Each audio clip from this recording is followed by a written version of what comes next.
WBZ News Radio 1030. Speaking about athletes and speaking about athletics, that segues nicely into our first hour of conversation tonight. And we had been looking at this story for a couple of weeks and trying to figure a way to get at it.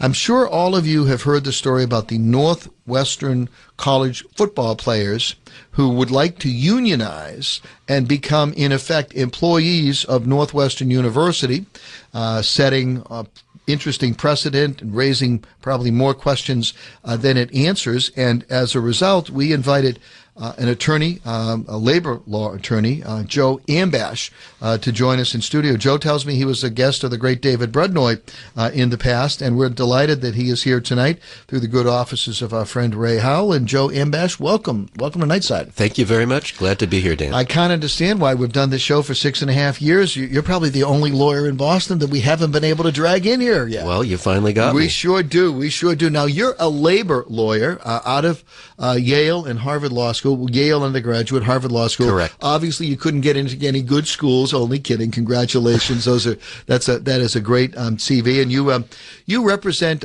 labor issues from the management side. That's what I do. We represent management in all areas of labor and employment law. Okay. And for those who might not know it, if you are a lawyer that specializes in labor law, you're either going to be on one side or the other. I don't know of any labor lawyers. That's correct. Who cross the aisle, as it were. It's one of those fields where you're on one side or the other. Yeah, you're either in torts, you're oftentimes plaintiffs' attorneys or defense attorneys. So you've seen this story today. When we were talking, I think I said to you at one point, sounds to me like you're a little skeptical, and you said you thought the idea was ridiculous. Why don't you set it up? What has happened that has really thrust this story into the national headlines, and we'll talk about the implications. Well, this is somewhat predictable in terms of the actions of the National Labor Relations Board. That's the federal agency that deals with unions in the private sector. And Northwestern is a private university, and that's why this case was before the NLRB. And in terms of the direction they've been going over the last several years, they are conferring more and more rights on individuals, deeming more and more people to be employees within the meaning of this law. And so the outcome in this case doesn't surprise me, but I think that as a practical matter, it's somewhat silly, if you will, to say that student athletes at a Big Ten school are employees of the school and they're entitled to unionize. So just to take it back a couple of steps, the first I heard of this was a couple of months ago, and I think one of the players on the team, I think he's a senior and a quarterback. Right, and I think he's no longer eligible, so he can't even participate in this. No, I understand that standing issue there, but he basically was the fellow who I guess convinced some of the other players, undergraduates, juniors and sophomores who had some years of eligibility left, to file a petition with the local director of the National Labor Relations Board. In order to create a union in the private sector, you file a petition. You have to get actual authorization cards, these cards saying, I want to be represented by a union. You have to get them signed by at least 30% of the people in what we call a bargaining unit. In this case, the team, they're saying, is the bargaining unit. And they then file this document at the National Labor Relations Board. The board has like over 30 offices around the country. This one was the office that had jurisdiction over Northwestern.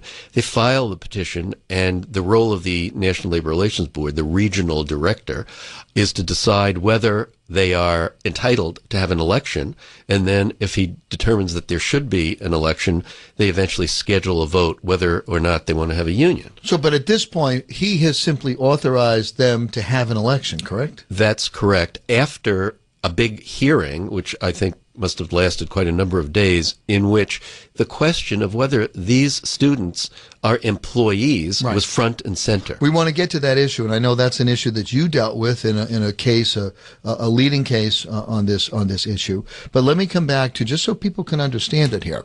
Essentially, this case is limited to the Northwestern University football team. That's correct. Although the implications are other sports at the other athletic programs at the school. Well, the implications are far-reaching. And other schools. In the private sector. That's right. Other schools. Okay. Everywhere. And so now there are, of course, some great programs in the Big Ten, Michigan and Michigan State. Those are public universities. Right. So that the law in the public sector is, if you're an employee of a state or a city or a municipality, there's an entirely different set of laws that would apply to whether or not you can unionize. So even if, those for universities, example, right? Even if the University of Michigan football team wanted to do the same thing, they would have to take a different path. Exactly. Okay, so we're going to focus on the application and the procedure, so everyone understands what it is. We've all heard the story, and then of course we're going to go to the better question, which is the broader question that Joe's going to address as well.